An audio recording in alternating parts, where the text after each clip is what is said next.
हां. वसुदेवसुतं देवं कंसचाणूरमर्दनं देवकी परमानन्दं कृष्णं वन्दे जगद्गुरुं. गुरुर्ब्रह्मा गुरुर्विष्णुः गुरुर्देवो महेश्वरः गुरुः साक्षात् परब्रह्म तस्मै श्रीगुरवे नमः. शान्ताकारं भुजगशयनं पद्मनाभं सुरेशं विश्वाधारं गगनसदृशं मेघवर्णं शुभांगं लक्ष्मीकान्तं कमलनयनं योगिभिर्ध्यानगम्यं वन्दे विष्णुं भवभयहरं सर्वलोकैकनाथं यं ब्रह्मा वरुणेन्द्ररुद्रमरुतस् स्तुन्वन्ति दिव्यैस्तवैर्वेदैः साङ्गपदक्रमोपनिषदैर्गायन्ति यं सामगाः ध्यानावस्थिततद्गतेन मनसा पश्यन्ति यं योगिनो यस्यान्तन्न विदुःसुरासुरगणा. देवाय तस्मै नमः. देवाय तस्मै नमः. बघता बघता कार्तिकातली एकादशी आली. आपण आषाढी एकादशीपासून काही संकल्प केलेले होते. त्याला देवशयनी एकादशी असं म्हणतात. आणि आजची जी आहे ती आता प्रबोधिनी एकादशी, म्हणजे भगवंताचा हा चातुर्मासाचा काळ संपलेला आहे, शयनाचा काळ संपलेला आहे आणि आता ते या विश्वाचा सगळा कारभार करतच असतात. पण तरीसुद्धा या एकादशीला प्रबोधिनी एकादशी असं म्हणतात. तर आपण आता या प्रबोधिनी एकादशीच्या आज सगळ्यांना शुभेच्छा देते. पंढरपूरची यात्रा असते आज 15 दिवसा पुन्हा जेव्हा एकादशी असेल या ज्ञानेश्वर महाराज समाधी सोहळा. काही जणींनी विचारलं होतं कुठे आहे पारायण वगैरे, ते मी बोललेली होते परवा की इथेच आहे ज्ञानेश्वर मंदिरात 17 तारखेपासून. तर ज्यांना सहभागी व्हायचं असेल त्यांनी मला नावं पाठवा, कळवा, फोन करा. आता आज आपण एकादशी निमित्त पांडुरंगाष्टक म्हणूया. ज्यांच्याजवळ पाठ असेल किंवा पुस्तक असेल तर ते तुम्ही बघून म्हणत राहा. सगळ्यांना माहिती आहे की हा भगवंत विठ्ठल, या पांडुरंग त्याला का म्हणतात तर गायींच्या खुरांनी उधळलेली पांढरी शुभ्र धूळ ही श्यामलवर्णीय श्रीकृष्णाच्या अंगावर चढली, बसली आणि श्रीकृष्णाचा रंग देह किंवा त्याचा देह पांढुरका झाला, पांढरा झाला. म्हणूनच त्याला पांडुरंग असं नाव पडलं. कारण तो श्यामवर्णाचा आहे आपल्याला माहिती आहे. आणि तोच पांडुरंग पुंडरिकासाठी पंढरीत आला आणि कमरेवर हात ठेवून आपण पाहतो की इतकी युग तो विटेवरच उभा आहे. त्याचं वर्णन करणारं हे जे स्तोत्र आहे की त्याची सगुण आकृती नसून तो परब्रह्मरूप आहे असं या स्तोत्रात शंकराचार्यांनी म्हणलेलं आहे. एकच स्तोत्र आहे विठ्ठलावरचं, संस्कृतमधलं एकमेव स्तोत्र आहे की त्यानं कमरेवर हात ठेवलेले आहेत आणि तो जणू काही सुचवतो अशी त्यांनी जी बोटं पुढं घेतलेली असतात. तर की भवसागर हा एवढाच आहे, फार मोठा नाही आहे. म्हणजे भवसागरातलं जळ हे कमरे इतकंच आहे, म्हणजे आपल्याला काही बुडून जायची भ्यायचं कारण नाही आहे. आणि हा सहज ओलांडताना आपल्याला विठ्ठलाचं हे मोहक स्वरूप पाहत पाहत आपण हा दिनक्रम म्हणूया किंवा हा भवसागर ओलांडून जाऊ शकतो. महायोग पीठे तटे भीमरथ्या वरं पुंडरीकाय दातुं मुनीन्द्रैः समागत्य तिष्ठन्तमानन्दकन्दं परब्रह्मलिङ्गं भजे पाण्डुरङ्गं. तडिद्वाससं नीलमेघावभासं रमामन्दिरं सुन्दरं चित्प्रकाशं वरन्त्विष्टकायां समन्यस्तपादं परब्रह्मलिङ्गं भजे पाण्डुरङ्गं.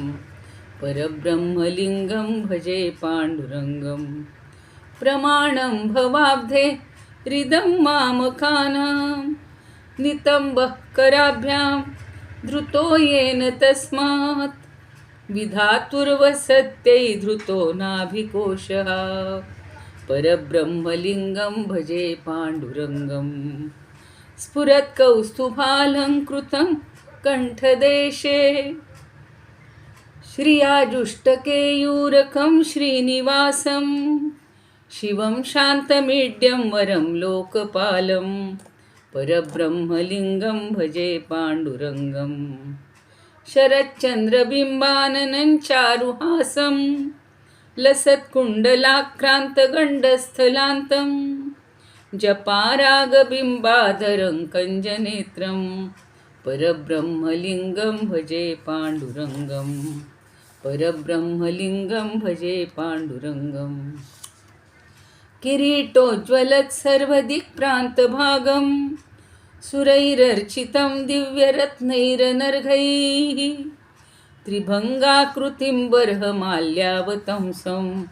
परब्रह्मलिङ्गं भजे पाण्डुरङ्गं परब्रह्मलिङ्गं भजे पाण्डुरङ्गं विभुं वेणुनादं चरन्तं दुरन्तं स्वयं लीलया गोपवेशं दधानं गवां वृन्दकानन्ददं चारुहासं परब्रह्मलिङ्गं भजे पाण्डुरङ्गं परब्रह्मलिङ्गं भजे पाण्डुरङ्गम् अजं रुक्मिणी प्राणसञ्जीवनन्तं परन्धाम कैवल्यमेकन्तुरीयं प्रसन्नं प्रपन्नार्तिहं देवदेवं परब्रह्मलिङ्गं भजे पाण्डुरङ्गं परब्रह्मलिङ्गं भजे पाण्डुरङ्गं स्तवं पाण्डुरङ्गस्य वै पुण्यदं ये पठन्त्येकचित्तेन भक्त्या च नित्यं भवाम्भोनिधिं तीर्थेऽपि तीर्त्वान्तकाले हरेरालयं शाश्वतं प्राप्नुवन्ति हरेरालयं शाश्वतं प्राप्नुवन्ति हरेरालयं शाश्वतं प्राप्नुवन्ति परब्रह्मलिङ्गं भजे पाण्डुरङ्गं परब्रह्मलिङ्गं भजे पाण्डुरङ्गं परब्रह्मलिङ्गं भजे पाण्डुरङ्गं. धन्यवाद. आज खरं एकादशी आहे. आपण असं म्हणलं होतं की सगळ्यांनी मिळून हे करूया, एक तरी अध्याय म्हणूया, निदान 12वा अध्याय म्हणूया.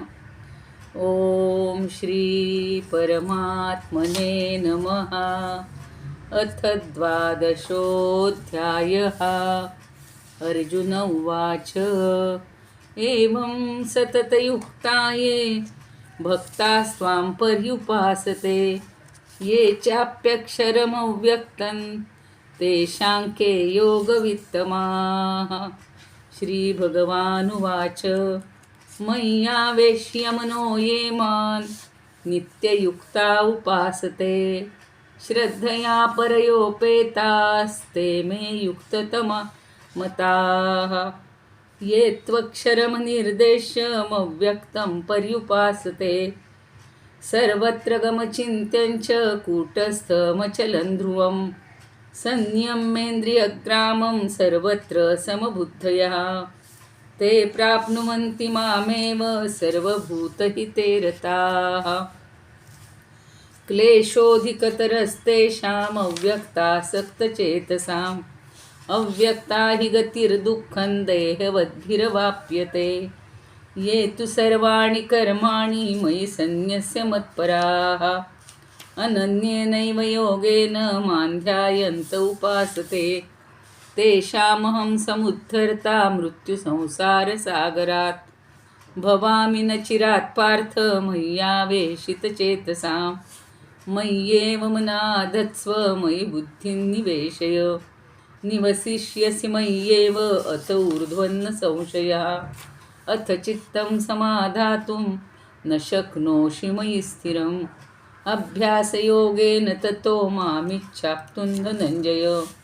अभ्यासेऽप्यसमर्थोऽसि मत्कर्म परमो भव.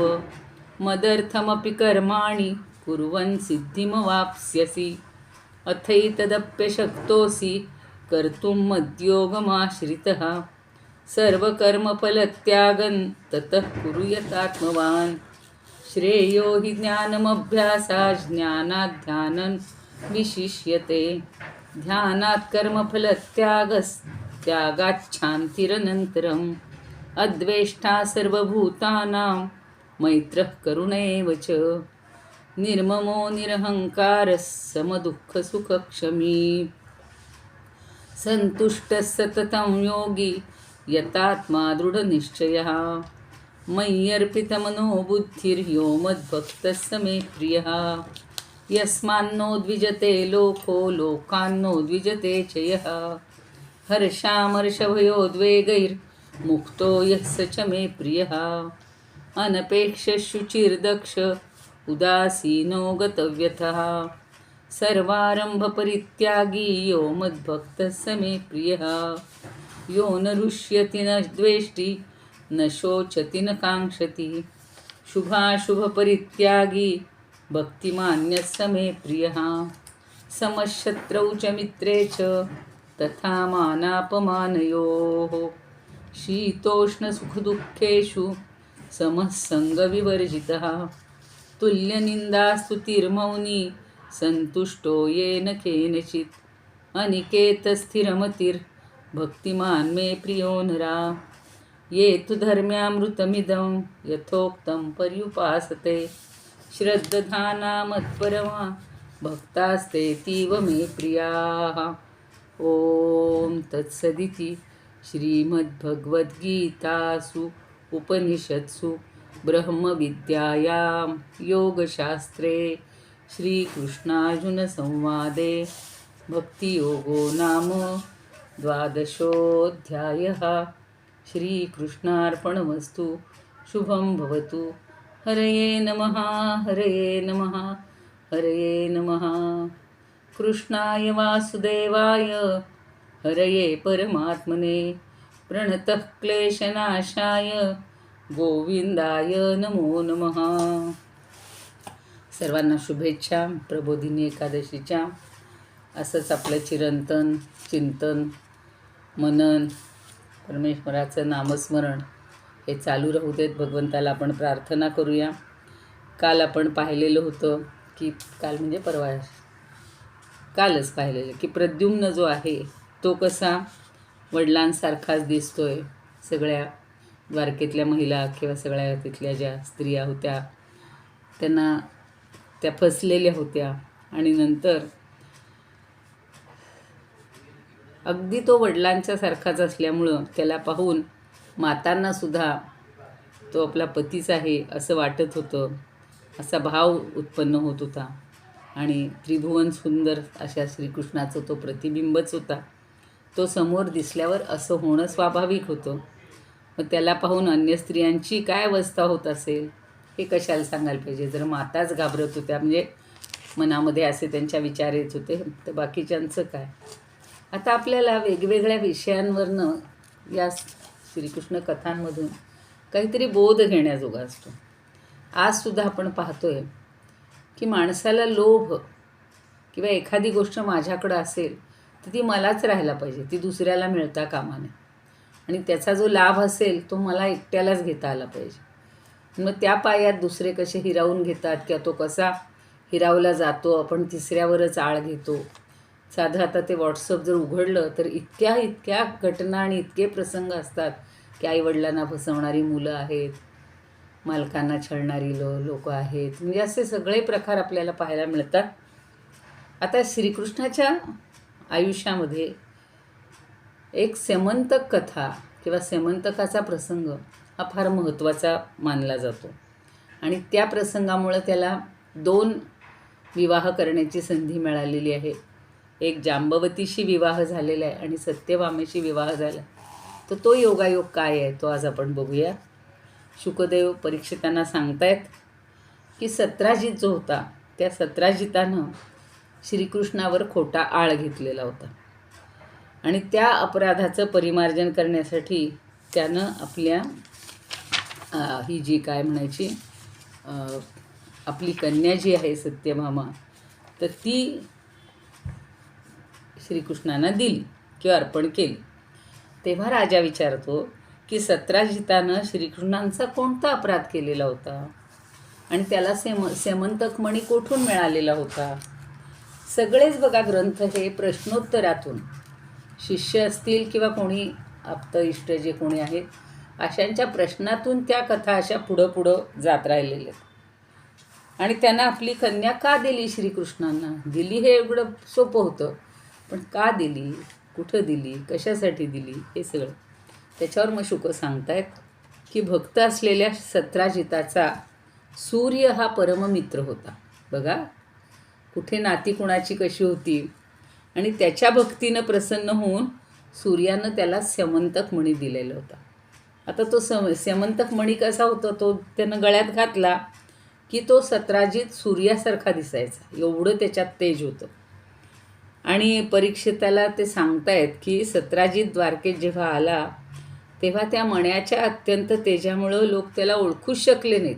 तो मणी मिळाल्यानंतर त्याच्या तेजामध्ये इतका फरक पडला की तो सत्राजित याला समजच ना लोकांना.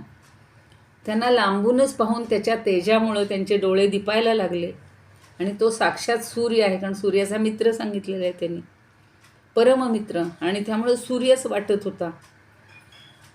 तो इतका असा तेजस्वी पाहिल्या पाहिल्या लोकांनी धावत धावत येऊन दूध खेळत असणाऱ्या भगवंताला सांगितलेलं आहे. काय सांगितलं की असा असा साक्षात सूर्यच आपल्या इकडं आलेला आहे. अहो ते सांगतायत, शंखचक्रधारी नारायणा, कमलनयना दामोदरा, यदुनंदना गोविंदा, आपणास नमस्कार असो. इतकी छान असतात ना ह्या प्रार्थना, मला फार आवडतात, म्हणून त्या खरं संस्कृतच म्हणायला पाहिजेत. नारायण नमस्तेस्तु शंखचक्र गदाधर, दामोदरारविंदाक्ष, गोविंद यदुनंदन, सगळी त्याची विशेषण आहेत. तर हे जगदीश्वरा, आपल्या या चमकणाऱ्या किरणांनी लोकांचे डोळे दिपवीत हा प्रखर किरण सूर्य आपल्या दर्शनासाठी येतो. कारण साक्षात भगवंत तर सूर्यासारखेच आहेत, सूर्यच आहेत. आणि सर्वश्रेष्ठ देव त्रैलोक्यामध्ये आपल्याला प्राप्त करण्याचा मार्ग शोधत असतात. पण आपण यदुवंशात गुप्तपणे राहिला आहात हे जाणून स्वतः सूर्यनारायण आज आपल्या दर्शनासाठी येत आहेत. लोकांना कळलाच नाही तो सत्राजित आहे म्हणून. आणि मग शुक सांगतायत की अज्ञानी लोकांचे हे बोलणं ऐकल्यावर भगवान श्रीकृष्ण हसत हसत म्हणाले की अहो हे सूर्यदेव नाही आहेत, त्या मण्यामुळं चमकणारा तो सत्राजित आहे. मग सत्राजित आपल्या मंगल उत्सव चालू असताना समृद्ध घरामध्ये आलेला आहे आणि ब्राह्मणांकरवी त्यानं तो मणी देवघरात ठेवला. आता तो तिथेच राहणार होता. मग तो मणी रोज काय करायचा बघा, तो मणी फक्त आपल्या देवघरात ठेवला होता, एवढं तेज होतं त्या मण्यामध्ये की तो रोज 8 भार सोनं देत असायचा आणि तिथंच त्याचं पूजन व्हायचं. मग दुर्भिक्ष, महामारी, ग्रहपीडा, सर्पभय, मानसिक आणि शारीरिक व्यथा, तसंच निरनिराळ्या मायांचा उपद्रव, ह्या काहीही अशुभ गोष्टी तो मणी घरात असल्यामुळं, देवघरात असल्यामुळं काही त्यांना सोसावं लागत नव्हतं. म्हणजे एवढा तो मणी तेजस्वी पण आहे आणि समर्थ पण आहे. आता एकदा काय झालं, काहीतरी असा प्रसंग घडला आणि त्या प्रसंगावशात श्रीकृष्ण त्याला म्हणतात की अरे सत्राजिता, तो तुझ्याजवळचा जो मणी आहे ना, तो राजा उग्रसेनाला दे. मला सांगा ना, ह्यानं घरात रोज 8 भार सोनं निर्माण झालेलं ठेवायचं आहे कुठं? पण तोच जर समाजाला किंवा ह्याला उपयोग झाला राज्याला तर तो जास्त चांगला, आणि उग्रसेन राजे होते तर तू त्यांच्याजवळ दे. पण सत्राजित लोभी होता. मी आधीच सांगितलं की लोभामुळं माणसाला एकट्याला फायदा मिळावा, मला लाभ व्हावा असं वाटत असतं, आणि म्हणून त्यांनी काही तो मणी उग्रसेनाला दिला नाही. मग आता त्यामुळं काय झालं की भगवंताच्या आज्ञेचं उल्लंघन होईल याचा विचारसुद्धा त्याच्या मनात आला नाही. मला सांगा, गुरूंनी, भगवंतांनी, म्हणून रघुवंशात कालिदासन म्हणलेलं आहे, गुरोर आज्ञा व्यविचारणीय. गुरु म्हणजे कोणीही श्रेष्ठ आपल्यापेक्षा. मग आई वडील असतील, खरे आपले गुरु असतील, आध्यात्मिक गुरु असतील, किंवा परमात्म्यालाही आपण गुरुच म्हणतो, तर त्याची आज्ञा जी असते ती ऐकायची असते, ती कधी उल्लंघन करायची नसते. पण त्याच्या मनात तो विचारच नाही आला. आणि एके दिवशी काय होतं, सत्राजिताचा भाऊ प्रसेन म्हणून होता, आणि तो अतिशय प्रकाशमान मणी त्यानं आपल्या गळ्यात घातला. तो त्याच्याकडं आला आणि घोड्यावर स्वार होऊन तो शिकारीसाठी गेला. आता कशा घटना घडतात बघा. आपण जर भगवंताला काही अर्पण केलं नाही आपल्याला मिळालेल्यातलं, तर ते म्हणतात ना, हा पापाचा माम गपापा, किंवा असंच कुणाला तरी पदरात पडतं. आता भावानंच घातलाय, तो घेऊन गेलाय म्हटल्यानंतर सत्राजित काही बोलला नाही. पण तिथं गेल्यावर, वनात गेल्यानंतर एका सिंहानं त्या घोड्यासह प्रसेनाला मारून टाकलं आणि तो मणी काढून घेतला. त्या सिंहाने कसा घेतला, काय हे काय, म्हणजे आता हे सगळं गौडबंगाल आहे.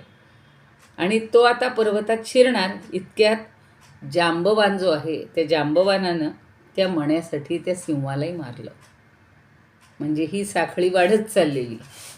आता तो मणी त्यानं आपल्या गुहेमध्ये नेऊन ठेवला आणि त्यानं आपल्या मुलाला खेळायला दिला, त्या जांबवानानं. आता इकडे सत्राजिताला काळजी पडली की आपला भाऊ अजून परत आलेला नाही आहे. त्यामुळे सत्राजिताला अतिशय दुःख झालं आणि मग गळ्यात मणी घालून मनात गेलेल्या माझ्या भावाला श्रीकृष्णानंच मारलं असावं. बघा, त्या श्रीकृष्णानं एकदा मागितलं आहे, सहज मागितलं आहे, थट्टेनं मागितलं, पण त्यानं त्याचं ऐकलं नव्हतं. आणि आता याच्या मनात संशयाचं बसले वारं आणि तो म्हणतो, त्याला वाटतं की ते श्रीकृष्णानेच माझ्या भावाला मारलं असेल त्या मण्यासाठी.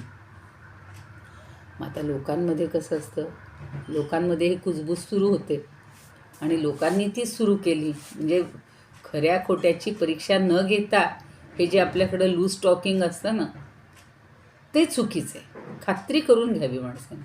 आणि भगवंतावर असा आळ घेणं बरोबर आहे का?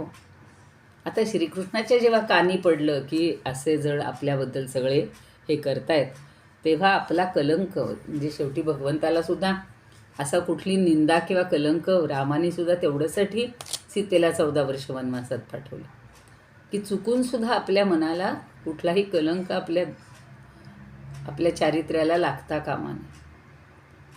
म्हणून रघुवंशातच पुन्हा कालिदास म्हणतो की यशोधनानाम यशोगरीयः, जे यशाची, कीर्तीची चाड ठेवणारे असतात, कीर्ती जपणारे असतात, यश हेच ज्यांचं धन असतं, त्यांना यशच महत्त्वाचं असतं. त्यांना हा पैसा, अडका, संपत्ती काही महत्त्वाचं नसतं.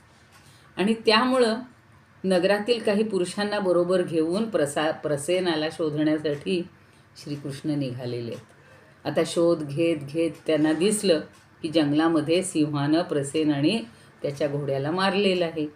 आणि पुढं जाऊन पाहतात तर पर्वतावर एका अस्वलानं सिंहालाही मारून टाकलेलं आहे. म्हणजे सगळ्या खुणा ज्या आहेत त्या सगळ्या मिटल्या गेल्या. मग श्रीकृष्णांनी काय केलं, सगळ्यांना बाहेरच थांबायला सांगितलं. एकट्यानेच ते त्या घोर अंधकारातनं भरलेल्या अस्वलाच्या भयंकर गुहेत शिरलेले आहेत. आणि तिथं मुलाला खेळण्यासाठी दिलेला तो मौल्यवान मणी पाहून त्यांनी त्या मुलाकडून, जांबवानाच्या मुलाकडून काढून घेण्याच्या उद्देशानं मुलाजवळ जाऊन ते उभे राहिले.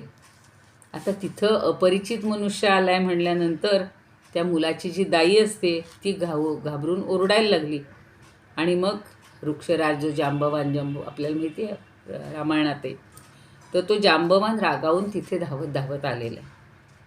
मग जांबवानाला तो सामान्य मनुष्य वाटल्यामुळे त्याचा राग आला. आधी त्यालाही लक्षात येत नाही हे भगवंत आहेत, त्यांचं सामर्थ्यही त्याला माहिती नव्हतं, आणि त्यामुळं तो आपल्या स्वामींशी युद्ध करू लागला. आता रामायणात तर जांबवंताचं काम आपल्याला माहिती आहे की रामाची त्यांनी खूप सेवा केलेली आहे. जसं मांसाच्या एखाद्या तुकड्यासाठी 2 ससाणे हे करतात, आपसात भांडतात, तसं विजयाच्या इच्छेनं श्रीकृष्ण आणि जांबवान हे घनघोर युद्ध करायला लागले त्या मण्यासाठी. आधी शस्त्रांनी, नंतर मोठमोठ्या दगडांनी, नंतर झाडांनी, आणि शेवटी बाहुयुद्ध सुरू झालं. आता वज्रप्रहाराप्रमाणे कठोर ठोसे एकमेकांना ते मारत होते. असं युद्ध 28 दिवस चाललेलं आहे दोघांचं. म्हणजे इतके डिटेल्स आपल्याला माहिती नसतात, हे आपण समजून घेतले पाहिजे. रात्रंदिवस लढत होते आणि शेवटी श्रीकृष्णांच्या ठोशामुळं जांबवानाची सगळी हाडं खिळखिळी झाली. त्याचा उत्साह मावळला, शरीर घामानं डबडबलं, आणि त्यानं आश्चर्यचकित होऊन भगवंताला म्हटलं की हे प्रभो, मी आता जाणलं की आपणच सर्व प्राण्यांचे स्वामी आहात. बघा, प्रत्येक प्रसंगामध्ये भगवंताची स्तुती करणारा वेगळा आहे, पण तीच स्तुती आहे. आपलं इंद्रिय बल आपणच सर्वांचे प्राण आहात, मनोबलही आपणच आहात, शरीरबलही आपणच आहात, म्हणजे भगवंतच सगळं काही देणार आहे, सगळं करणार आहे. विश्वाची उत्पत्ती करणारे आपणच, उत्पन्न केलेल्या पदार्थाचं सत्तारूढानं त्याच्यावर विराजमान आपणच होतात. आणि काळाचे जेवढे अवयव आहेत त्या सगळ्यांचं नियमन करणारे काळही आपणच आहात. शरीरभेदामुळं भासणाऱ्या अंतरात्म्याचे परम आत्मासुद्धा आपणच आहात. जसं परमात्मा, आत्मा आणि परमात्मा हे आता आपण पाहतोय सारखे. आणि हे प्रभो जरासं रागवून क्रुद्ध नजरेनं समुद्राकडं पाहिलं होतं. त्यावेळी समुद्रात राहणाऱ्या मोठमोठ्या सुसरी आणि मासे घाबरले होते. समुद्रानं आपल्याला वाट करून दिलेली होती. आपण त्यांच्यावर कीर्तीचाच पूल बांधला, लंका जाळली, हे रामायणातलं सगळं सांगतायत. आणि राक्षसांची मस्तकं आपल्या बाणांनी छिन्नविच्छिन्न करून जमिनीवर पाडली. तेच माझे श्रीराम आपण असून आज श्रीकृष्णाच्या रूपात आलेले आहात. मी आत्ताच म्हणलं ना की 2 अवताराचा हा सेतू बांधला जातोय जसं काही. आणि मग वृक्षराज जांबवंतानं भगवंतांना ओळखल्यानंतर मग श्रीकृष्णांनी आपल्या कल्याणकारी आपला हात त्याच्या मस्तिष्क शरीरावरून फिरवला आणि प्रेमपूर्ण गंभीर वाणीनं ते त्याला म्हणतात, भक्ताला म्हणतात, वृक्षराज, आम्ही मण्यासाठी तुझ्या गुहेत आलो. या मण्यामुळं माझ्यावर आलेला खोटा आळ मी पुसून टाकू इच्छितो. मग भगवंतांनी असं म्हणल्यावर जांबवानानं मोठ्या आनंदानं त्यांचा सन्मान केला. आणि आपली कन्या जी आहे जांबवंती ती त्या मण्यासह त्यानं अर्पण केली. म्हणजे पूर्वीच्या काळी कन्यादान जे असायचं, काहीतरी द्यायचं, तर त्याच्यासह मण्यासह त्यांनी ते दान केलं. मग आता श्रीकृष्ण बघा निघून गेले. त्याला तर मगाशी सांगितले त्यांनी 28 दिवसपर्यंत विश्रांती न घेता युद्ध चालले. आणि गुहेत गेल्यानंतर म्हणजे तोपर्यंत त्यांचा शोध इतके दिवस लागले. आणि 12 दिवस झाले तरी गुहेच्या बाहेर आले नाहीत. म्हणून गुहेच्या बाहेर थांबलेले लोक खूप काळजी करून द्वारकेला परत गेलेले होते. मग देवकी माता, रुक्मिणी, वसुदेव सगळ्या संबंधितांना, कुटुंबियांना श्रीकृष्ण गुहेच्या बाहेरच आले नाहीत हे समजलं तेव्हा अतिशय दुःख झालेलं आहे. आणि सर्व द्वारकावासी दुःखी होऊन सत्राजिताला बोल द्यायला लागले, शिव्याशाप द्यायला लागले की तुझ्यामुळं असं झालं बाबा सगळं. आता श्रीकृष्ण परत यावेत म्हणून त्यांनी महामाया दुर्गा देवीला प्रार्थना केली. तिला शरण गेले आणि उपासना करायला लागले.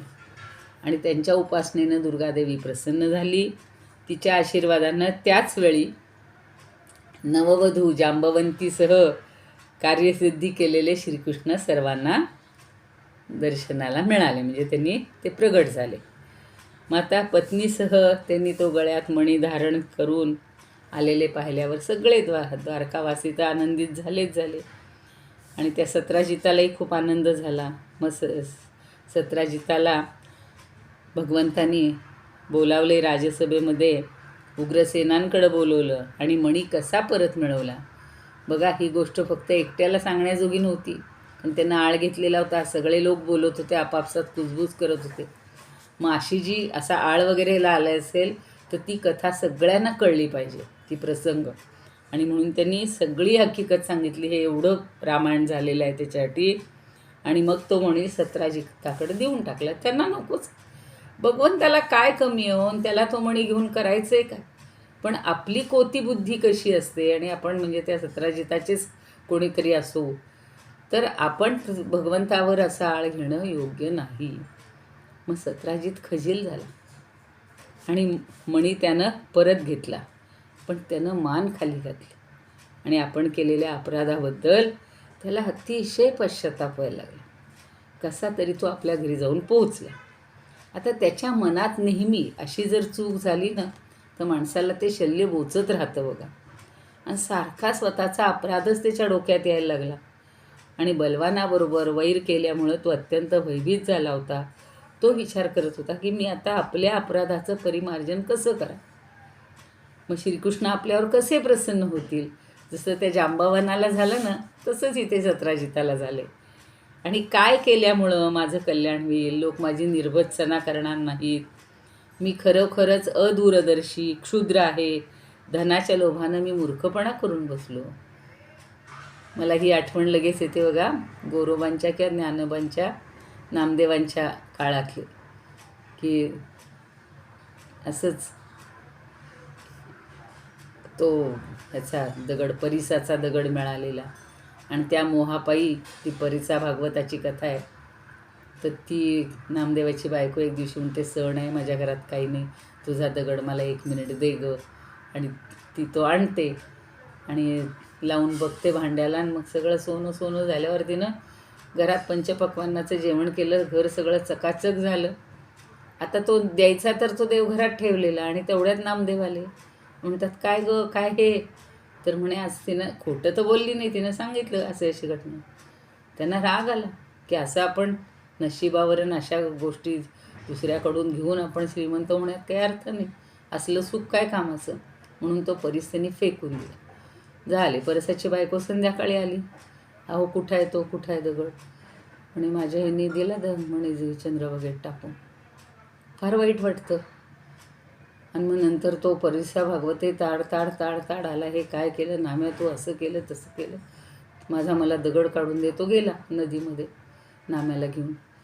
नामा गेला आणि असे ओंजळ हातात, दोन्ही हातात मावतील एवढे किंवा ओंजळभर दगड आणले आणि म्हणले, घे यातला तुझा कुठला शोधून. तो प्रत्येक दगड बघायला लागला तर प्रत्येक दगड परिस होता त्याच्या. आणि तो म्हणला, काय करायचं आहे, असल्या परिसांवर आपलं जीवन अवलंबून राहायचं आहे का? आपल्या कष्टाने आणि आपल्या भक्तीने आपल्याला देव प्रसन्न होत असतो. तेव्हापासून तो परिसा भागवतसुद्धा त्याच्या मागे राहिला नाही. तसं इथे या सत्राजितालाही लक्षात आलं की मी घरात आडभार सोनं मिळते म्हणून, आणि सूर्य माझ्यावर प्रसन्न झाला आहे म्हणून मी त्याच्या लोभात पडलो होतो, तर ते माझं चुकीचं आहे. आणि म्हणून सत्राजितानं काय केलं तर विवेकबुद्धीनं तो निश्चय केला आणि तो अंमलात आणण्यासाठी तो उद्योगाला लागला. त्यानं आपली सुंदर कन्या, अर्थातच सत्यभामा, जी शील, सौंदर्य, औदार्य सगळ्या गुणांनी संपन्न होती, तर बऱ्याच जणांनी तिला खरं मागणी घातलेली होती. पण आता त्याच्या लक्षात आलं की श्रीकृष्णापेक्षा दुसरा कोण मला चांगला जावई मिळणार, आणि म्हणून त्यांनी विधीपूर्वक तिचं पाणी ग्रहण केलेलं आहे. आणि भगवान श्रीकृष्ण सत्राजिताला सांगतात की आम्ही आता समंतक मणी घेणार नाही, तू सूर्याचा भक्त आहेस म्हणून तो तुझ्याजवळच राहू दे. आम्ही फक्त त्याच्यापासून मिळणाऱ्या फलाचा म्हणजे सोन्याचा राज्यासाठी उपयोग करू, वैयक्तिक आमच्यासाठी नको. असं म्हणून ही इथेच एक कथेचा भाग संपतो. पण पुढेही अजून तो सेमंतकाचा संबंध पुढच्याही एका कथेमध्ये आहे, तर तो आपण नंतर बघूया. योगेशं सच्चिदानंदं वासुदेवं रजप्रियं धर्मसंस्थापकं वीरं कृष्णं वन्दे जगद्गुरुं. कृष्णाय वासुदेवाय हरये परमात्मने प्रणतः क्लेशनाशाय गोविंदाय नमो नमः. ओम पूर्णमदः पूर्णमिदं पूर्णात् पूर्णमुदच्यते पूर्णस्य पूर्णमादाय पूर्णमेवावशिष्यते.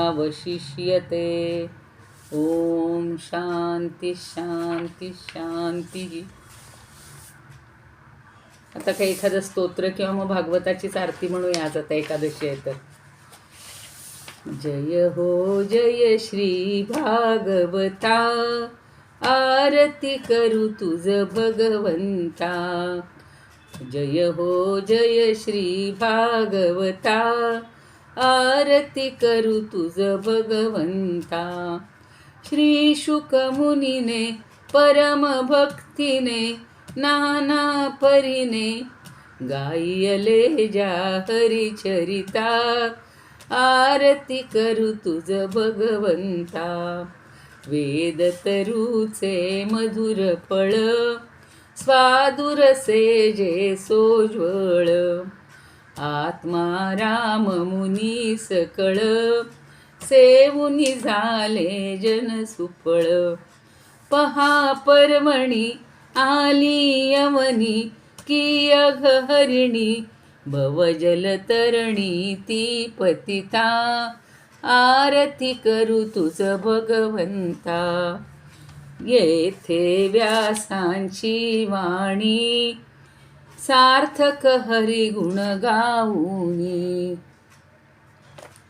शास्त्र पुराणे मुकुटमणी परमप्रेमामृत जननी सहज सेविता भाविक भक्ता उदारदाता मोक्ष तत्वता दे दाता आरती करू तुझ भगवंता गमते जणू मानस तीर्थ द्वादश सोपाने युक्त निर्मळ भक्ती जले भरित विहरे हरिहंसची चित्त लोक सुखमळे संत द्विज खुळे सेमुनी रमले भान हरपले रस पिता आरती करू तुझ भगवंता अपार महिमा ग्रंथाचा वदवेना कोणासाच्या प्राणची कीर्तनकारांचा मेवा कविवर संतांचा जणू बोधाचा स्वयंप्रभेचा द्वादश कळीचा रवी अंतरीचा तमहर्ता आरती करू तुझ भगवंता ग्रंथ नव्हे हा श्रीकृष्ण गीते वेधी मन पूर्ण अनन्य होता या शरण खचित टळे जन्म मरण त्रिताप जाती चिरये शांती नाथ हि वदती कृष्णपदी ठेवू माथा आरती करू तुझ भगवंता जय हो जय श्री भागवता आरती करू तुझ भगवंता